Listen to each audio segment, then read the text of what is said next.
Vamos para o assunto de ontem, gente, que acabou depois da madrugada. Começou às 3 horas da tarde e terminou depois da meia-noite. Foi o tempo que durou o depoimento do tenente-coronel Mauro Cid, ex-ajudante de ordens do ex-presidente Jair Bolsonaro. O depoimento à Polícia Federal em Brasília começou por volta das 3 da tarde e só terminou um pouco depois da meia-noite, como eu já havia dito. Entre as declarações, Mauro Cid falou que o ex-presidente se reuniu com generais após perder as eleições de outubro do ano passado, mas negou ter participado do encontro em que o alto escalão das Forças Armadas teria debatido os termos da minuta que seria de um possível golpe de Estado. Você acompanha aí imagens exatamente do Mauro Cid. Mano Ferreira, Mauro Cid novamente na polícia agora por 9 horas. O que tem de novo nesse depoimento? Pois é, Nelsinho, bom dia aos amigos, bom dia à nossa audiência. Olha, ficou circulando que o Mauro Cid iria negar o que a investigação tinha até agora, mas o fato é que está muito complicado para o Bolsonaro. Se o Cid participou diretamente ou não é menos importante do que o fato de que tinha um vídeo da reunião no computador dele e o conteúdo daquela reunião, que a gente já conversou diversas vezes aqui, é bastante comprometedor. Você ter um presidente da República falando de um possível golpe de Estado, falando de uma possível distribuição de tarefas entre chefes de forças armadas, com os outros indícios que já vieram a público, por exemplo, do ex-ministro da Defesa, general Braga Neto, falando de um possível pressionamento do chefe do Exército, ou seja, isso seria já uma forma de ação para pressioná-lo a aderir ao golpe de Estado. Isso seria concretamente um ato executório de um possível golpe de Estado. Tudo isso precisa ser devidamente apurado e solucionado pela investigação, pela Polícia Federal, ou seja, a situação é muito complicada. Júlia Luci, minha amiga, bem-vinda. Como é que você vê essa situação do Mauro Cid, que é uma situação difícil, né? Ele era investigado, tinha o direito ao silêncio. Poderia ficar quieto, poderia até mentir, como qualquer investigado, qualquer réu, qualquer pessoa que esteja, a quem esteja sendo imputado um fato criminoso. Mas nessa condição de delator, ele perde esse direito, ele tem que falar a verdade, ele não pode nem mentir, ele tem que responder a todas as perguntas. Como é que você vê a situação do Mauro Cid agora, tendo que depor por mais 9 horas? Bom dia a todos, sempre bom estar aqui com vocês. Eu gosto de falar muito sobre judicialização da política, mas eu também gosto de falar de politização da justiça, porque são dois fenômenos diferentes e talvez igualmente danosos para a nossa democracia. E é importante a gente também fazer análise daquilo que chega para a gente sempre à luz do direito. Por quê? Somos uma república fundada no Estado Democrático de Direito, né? E aí, quando a gente traz para a análise do direito, a gente entende que, por exemplo, é crime no Brasil algo que foi consumado. Vou dar um exemplo aqui, Nelsinho. Se alguém pensar matar alguém, essa pessoa pensa, a etapa do pensamento não é crime. Se a pessoa comprar uma arma para matar alguém, essa etapa também não é crime. São só nas próximas 2 fases que a organização em si do crime e a efetiva consumação do homicídio é que a gente tem a entrada do direito penal. Então, eu analiso tudo isso que está acontecendo em relação à suposta tentativa de golpe do Brasil com muita saudade de uma análise mais pautada no direito. Por quê? A gente vê uma reuniões acontecem o tempo inteiro, ideias são discutidas o tempo inteiro e isso passa a ser crime no Brasil. Essa forma de pensar não foi feita, por exemplo, não foi aplicada, por exemplo, quando a ex-presidente Dilma, na iminência de sofrer o impeachment, fez também uma chamada a algumas lideranças do Exército, por exemplo, para perguntar se eles estariam do lado dela. E o Exército disse não. E o que foi feito naquela época com essa interpelação, com essa ideia de Dilma? Nada. Então, eu espero que esse depoimento traga mais elementos concretos mesmo, para que tenha alguma substância essa ideia de que houve uma tentativa de golpe, porque para mim não houve. É uma crítica recorrente.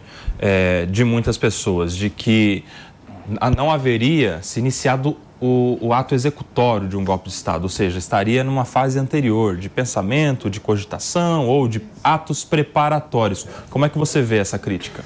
Não, a questão não é crítica, eu acho que a questão é boa. A discussão, eu acho que é uma discussão que tem que ser feita de forma séria. Não é? É bom lembrar o seguinte, existe o ato preparatório de um crime, existe o ato executório, não é? Então aí você tem o limite e você tem as nuances dessa situação. Por exemplo, chamar o comando das forças militares, do Exército, da Aeronáutica, da Marinha, ler a minuta do golpe, né, ou a minuta do estado de defesa, como algumas pessoas gostam de colocar, e perguntar para o Exército, você está comigo? Para a Aeronáutica, você está comigo? Para a Marinha, você está comigo? Isso seria ato executório ou ato preparatório? Essa é a pergunta. Para mim é uma questão dúbia. É uma questão dúbia, porque no meu modo de ver, se o Exército falasse estou contigo, poderíamos ter golpe no Brasil. É executório isso. E isso é executório. Então a questão é muito... É como se fosse, no caso do exemplo da Julinha, que falou da questão do homicídio, que é muito mais clara a questão do preparatório e do executório, no meu modo de ver, perguntar para o Exército, que é uma força militar robusta, é uma força que no Brasil toda está comigo ou não está comigo, no meu modo de ver, pode ser interpretado como se fosse apertar o gatilho. Só que quando o Exército falou não, o tiro deu errado. Não tinha bala na agulha. Não tinha bala na agulha. Ou seja, então, a discussão não é tão simples assim. A interpretação não é tão fácil de se fazer assim. Então, as pessoas que entendem que isso seria uma tentativa de golpe de Estado, eu não acho que seja um argumento fraco, não. Pelo contrário, eu acho que é um argumento robusto.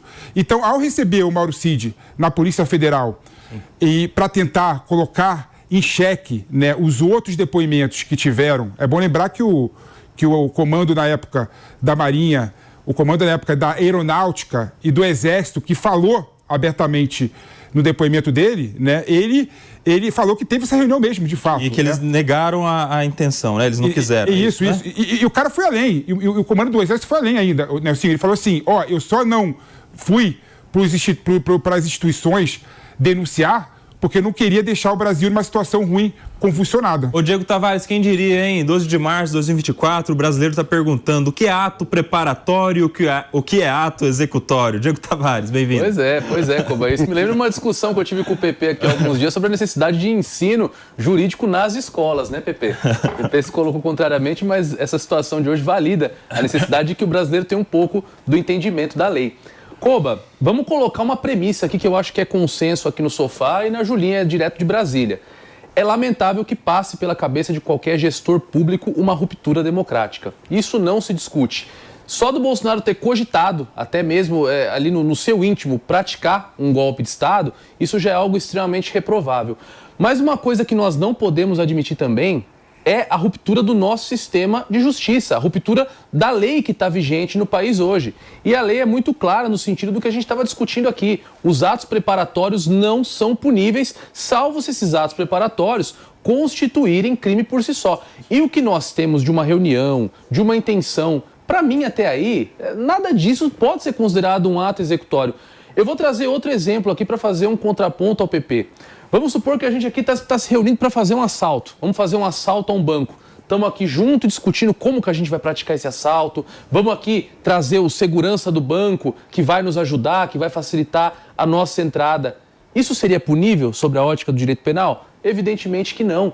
Uma reunião para tratar de um crime que será executado não pode ser considerado um ato executório por si só. A execução, como até o Bolsonaro exemplificou na manifestação do dia 25, é colocar as Forças Armadas nas ruas, é fechar de fato as instituições, impedir que os trabalhos no STF prossigam, que os trabalhos na Câmara dos Deputados, no Senado prossigam. Então, para mim está muito claro que isso é um ato meramente preparatório. E outro ponto é a questão da delação do Mauro Cid. Assusta que ele tenha dado 9 horas de depoimento, claro, é evidente que isso tem que ser investigado, mas é firme a jurisprudência dos tribunais superiores de que a delação premiada por si só não pode servir para condenar nenhum réu. Isso, inclusive, está gerando muitas nulidades hoje na Operação Lava Jato. Mano pediu. Eu acho muito interessante o seguinte ponto. Se o ato executório é o exército na rua, como é que começa o ato que acaba com o exército na rua. Porque não é geração espontânea, né? Não é do nada os soldados saem na rua. Vem uma ordem de comando. Onde começa essa ordem de comando? Na reunião. Então, se Bolsonaro tenta, veja, o crime não é dar o golpe de Estado, até porque isso seria patético, porque se alguém deu o golpe de Estado, acabou o Estado Democrático de Direito, ninguém vai ser punido. Mas, Mano, o crime é tentar. A tentativa, aliás, essa é uma oportunidade para a gente deixar bem claro. A tentativa, ela só existe quando já se iniciaram os atos executórios, ou seja, precisa já estar na fase do ato executório. Sim, então, quando o presidente da República chega e diz, o plano é esse, vamos executar, se o cara diz, vou executar, já é uma execução. Ele projeta a execução. O que eu quero dizer é o seguinte... Se o cara diz vamos executar, ele não está projetando para o futuro a execução? O que eu estou dizendo é o seguinte, é uma cadeia de comando. Né? Ou seja, para que o soldado execute, a ordem chegou até ele. Não foi o general em si que ligou para o soldado e disse vai para a rua. Tem uma cadeia. O que eu estou dizendo é, essa cadeia começa com o presidente da República. Quando o presidente da República diz vamos... E o que seria o ato executório, então? Aliás, o ato preparatório, então? O ato preparatório é a preparação do plano. Quando você chega com o plano e diz o plano é esse, vamos, você está começando a tentar executar. O que aconteceu é que os chefes das Forças Armadas, que são o primeiro elo dessa cadeia de comando, disseram... Eu estou fora. Se eles dissessem eu estou dentro, seria o efeito dominó. Então, a ordem que sai do presidente nessa reunião... Se é a grande questão, o tiro saiu. Se por acaso, voltando para o exemplo da Júlia, se eu atiro em alguém e a pessoa não morre, eu respondo pela tentativa de homicídio, não pelo homicídio. Mas é tentativa de golpe. Mas aí, vamos esclarecer aqui, nós vamos ouvir o PP e a Júlia, mas vamos deixar bem claro. Tem crime, gente, que só a tentativa já é o crime, né? Mas, mesmo assim, é necessário que se iniciem os atos executórios para que, de alguma maneira, ele seja interrompido. O que a lei fala é que, por circunstâncias alheias à vontade do agente, é que ele não se consuma, ou seja, ele não se encerra, né? Tem alguns outros crimes, à vontade do presidente, PP, Júlia, tem alguns outros crimes que aí sim, na fase dos atos preparatórios, eles já são puníveis também. Associação criminosa, terrorismo, organização criminosa, por exemplo, se juntar 3 pessoas para planejar fazer um crime, já é no mínimo organização criminosa, que antes era chamado de quadrilha ou bando, né? Antes precisava de 4, agora basta 3 porque a lei mudou. Há essas questões também, Júlia Lucy, e depois o PP.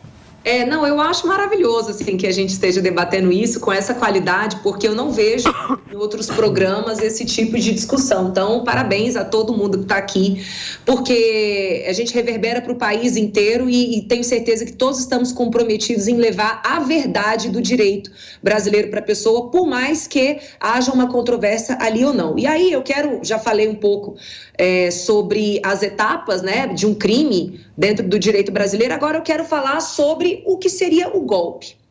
Eu entendo que quando você tem um instrumento previsto na Constituição e esse instrumento que é o fruto da discussão, eu não posso falar em golpe. Porque o golpe é quando você propõe ou você executa algo não previsto no ordenamento jurídico. Aí nós teríamos, sim, uma ruptura do Estado Democrático de Direito, na medida em que eu faço algo não previsto na lei, na nossa Carta Magna.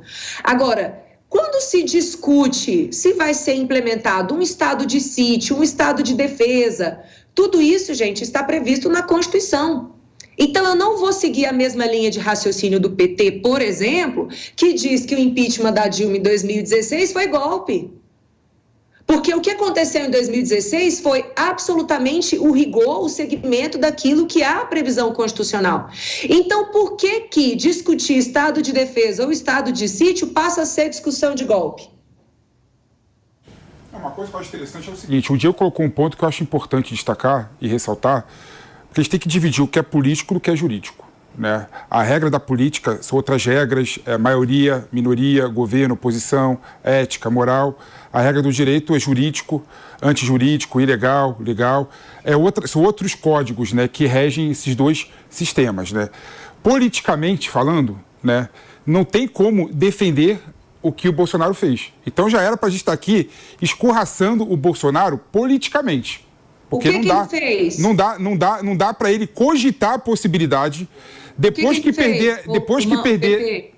perder as eleições, depois de perder as eleições, depois de outubro, ele cogitar a possibilidade de uma ruptura institucional. Você está falando só de passar na cabeça já seria... Até porque o prazo do estado de defesa iria além do prazo de governo dele que estava lá, para intervir especificamente o Tribunal Superior Eleitoral. Olha o nível de loucura. Então, assim, a gente deveria estar aqui rebatendo completamente politicamente o Bolsonaro por essa ideia ridícula, esdrúxula, do suposto estado de defesa, porque não soube perder umas eleições. Esse é o ponto. Segundo ponto é o jurídico. O jurídico tem várias nuances. E aí eu concordo com o que o Mano colocou aqui e eu discordo do que a Júlia colocou. Primeiro, que não existe golpe de Estado, né? Até porque quando você consegue efetivar o golpe de Estado, você muda o status quo e você coloca as instituições abaixo da sua aba, né? Então, o crime é a tentativa de golpe. A discussão é se fazer uma reunião, considerando o histórico do Brasil. Tentativa de golpe é crime, Pepe? Considerando o histórico do Brasil. É a tentativa. Deixa eu acabar, Julinha. Considerando o histórico do Brasil, né, que o militarismo, a todo tempo, de certa forma, deu golpe no Brasil, né, foi assim em 30, foi assim em 1889, 91, né, ou seja, historicamente teve uma cadeia de militarismo que conseguiu dar golpe no Brasil, né. Não dá para você menosprezar o fato do Bolsonaro fazer uma reunião com os chefes da Força Armada e perguntar para cada um deles, e aí, você aceita, está comigo ou não está comigo em relação a essa minuta? E aí a questão é o seguinte, o fato dele chamar essas forças militares e perguntar para eles, está comigo ou não está comigo, no meu modo de ver, é plausível e eu entendo aquela pessoa que acha que isso seria já tentativa, porque seria ato executório e não ato preparatório. Ô, Julia, qual a pergunta? Não, gostaria de saber, o PP falou que a tentativa de golpe de Estado é crime. Eu não sei qual é esse crime. Sim, qual que é o código dele? Ô, Ju, a tentativa de golpe de Estado está no 359L ou M do Código Penal. É aquela mudança recente. E este é um daqueles casos em que a própria tentativa é o crime consumado, né? Algumas exceções da regra geral. E aí, então, vamos lá, contextualizando. Quando é que houve a tentativa, então? Na realização dessa reunião? Então, Júlia, esta é a polêmica que... Para haver tentativa, tem que ter início do ato executório. A questão é ou não foi ato executório, que é o que a gente estava discutindo aqui. Se foi ato executório e foi interrompido por circunstâncias alheias, porque um ou dois militares não quiseram, aí teria sido a tentativa. Essa é a linha de defesa para todo mundo que está em casa entender. E de defesa não, de acusação, né? A de defesa tá falando o seguinte, a reunião é um ato preparatório, ela não iniciou o ato executório. Então, não tem o que se falar em tentativa, porque não temos atos executórios. Este é o debate todo, muito claro para todo mundo que está no Morning Show. E o ponto é, se todo mundo concorda na reunião, sai dali cada um com sua missão para executar. Aí é que tá. Portanto, se sai comissão para executar, maninho. Os outros começaram os atos executórios. Não. Porque a execução do plano começa quando o chefe da República chega e diz: o plano é esse, vamos executar. Ou seja, o que eu estou dizendo? Se tem uma reunião de trabalho, tem uma reunião de trabalho. O gestor, o diretor executivo chega e diz: gente, nosso planejamento estratégico é esse aqui. Onde que começa a execução? Nesse momento de alinhamento. O plano é esse, as tarefas de vocês são essas. A partir daqui vai todo mundo fazer. O diretor executivo está fazendo já a função dele do plano. Só para a gente não cair em looping, porque isso já ficou claro, Mano Ferreira e Felipe Monteiro acham que tivemos início dos atos executórios. Portanto, a tentativa há crime já a ser punido. O Diego Tavares e a Júlia Lucy acham que não há início dos executórios, então nós estamos no empate aqui. Agora eu quero levar essa discussão para um outro ângulo, meus amigos. A situação do Mauro Cid. Ele, ex-ajudante de ordem, ou seja, pessoa ali do primeiro escalão de confiança do ex-presidente Bolsonaro. Um oficial militar das Forças Armadas está delatando o ex-presidente. Vocês acham que em algum momento o ex-presidente Jair Bolsonaro imaginava que poderia sofrer uma delação do seu fiel companheiro, fiel escudeiro, ajudante de ordens? Quem quer começar aqui?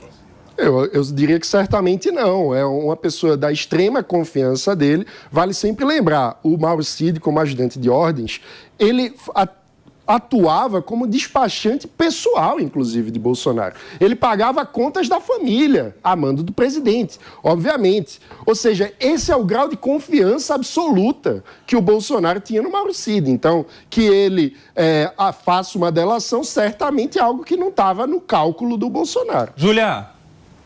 Eu acho que, independente da relação de fidelidade, a verdade tem que ser dita sempre.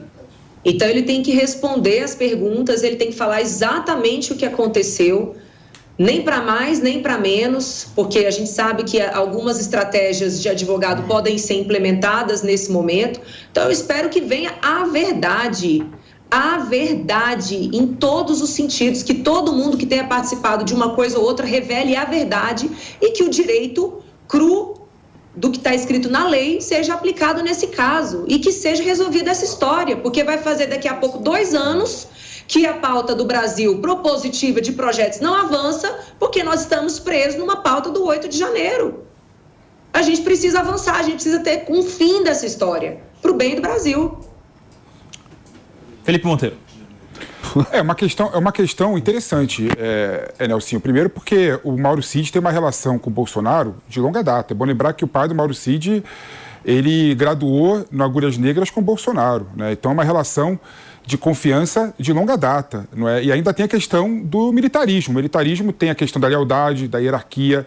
Então, com certeza, o Bolsonaro, né, não sabia e não acreditava que o Mauro Cid fosse capaz de fazer uma delação premiada. Aí tem uma questão que eu gostaria de ressaltar aqui, né, que eu fui muito crítico da Lava Jato, no começo da Lava Jato, e sou crítico à questão também em relação ao Mauro Cid, né? O Mauro Cid, ele foi preso, né, de forma preventiva por conta das questões da vacina, né? E como se fosse uma tortura, não é? Ele ficou preso e aí fizeram o tal de Fish Expedition, né? Pegaram o celular dele e fizeram uma devassa e buscaram vários outros crimes possíveis e correlatos. Explica o Fishing Expedition aí para nossa audiência. O Fishing Expedition é quando a Polícia Federal ela pega, faz uma investigação focada em uma situação e aí pega o celular da pessoa, por exemplo. Aí o celular da pessoa tem outras conversas que mostram outros possíveis crimes, não é? E aí, ao invés... Amplia, né, a sua... aí ao invés de a Polícia Federal focar no porquê que ela pegou, fez a busca e apreensão, ela abre. E isso, na minha opinião, é um procedimento abusivo, ilegal e abusivo, não é? Então, Mauro Cid foi vítima disso, não é? E fez delação premiada porque estava na prisão de forma irregular e quis sair da prisão, né? Natural. E a mesma coisa aconteceu na Lava Jato. E a Lava Jato caiu muito por conta desses procedimentos errados e equivocados. Então, mais uma vez, não aprendemos a lição em relação à Lava Jato e o Mauro Cid está sendo vítima do mesmo expediente que a esquerda foi vítima no passado. Até porque, Diego, há quem diga que agora ele fica pressionado, tem que falar mais 9 horas de depoimento, não pode mentir, né? Perde esse direito ao silêncio, inclusive. E se ele deslizar, se ele mentir, se ele não falar, se ele não responder alguma pergunta, ele perde os benefícios da delação premiada. E que benefícios seriam esses? Será que não é liberdade provisória que ele já deveria ter, independente de qualquer delação, Diego? Exatamente. Antes de você falar, 10h25, quem está na rádio vai para um breve intervalo. A fala do PP nesse sentido, a crítica dele foi perfeita e eu assino embaixo. O próprio ministro Gilmar Mendes, quando falava das prisões da Lava Jato, classificava essas prisões como prisões tortura.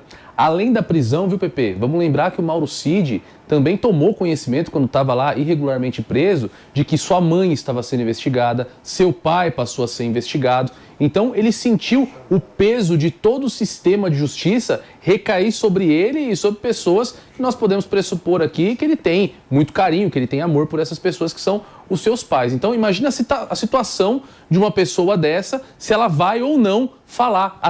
Pode até não falar a verdade, mas vai falar aquilo que querem que ela fale, justamente para se ver livre desse tipo de situação. Então, é claro que justiça tem que ser feita, é claro que a investigação tem que ser feita, é claro que os fatos são graves. Mas a gente precisa tomar um certo cuidado para que nós não acompanhemos no futuro o que a gente vê acontecendo hoje com a Lava Jato. Todas as pessoas que foram investigadas, que foram presas, inclusive como o Sérgio Cabral, réus confessos que confessaram ali a prática de crimes, estarem na rua no futuro e com a possibilidade de concorrer ao processo eleitoral. Para fechar, Mano Ferreira. Isso tudo eu acho louvável que vocês estão trazendo. Eu só acho que a gente precisa lembrar que estamos falando do Brasil, onde metade praticamente dos presos não foram julgados e onde, em geral, a direita olha para a prisão preventiva e diz que ela tem que ser maior e não menor. Então, assim, a gente não pode adotar uma postura em que prisão preventiva de rico e poderoso é pau de arara e prisão preventiva de pobre é a justiça sendo feita. Mas você sabe que isso é muito interessante, hein, mano? Tem muita gente que era, né, totalmente contra as prisões ilegais e agora está celebrando, né? Prisões preventivas fora do que diz o Código de Processo Penal. E muita gente também que era totalmente, né, simpática a tantas prisões preventivas de maneira assintosa e hoje estão aderindo ao que diz a lei, que tem requisito para ter gente presa. Gente, ó, vamos lá.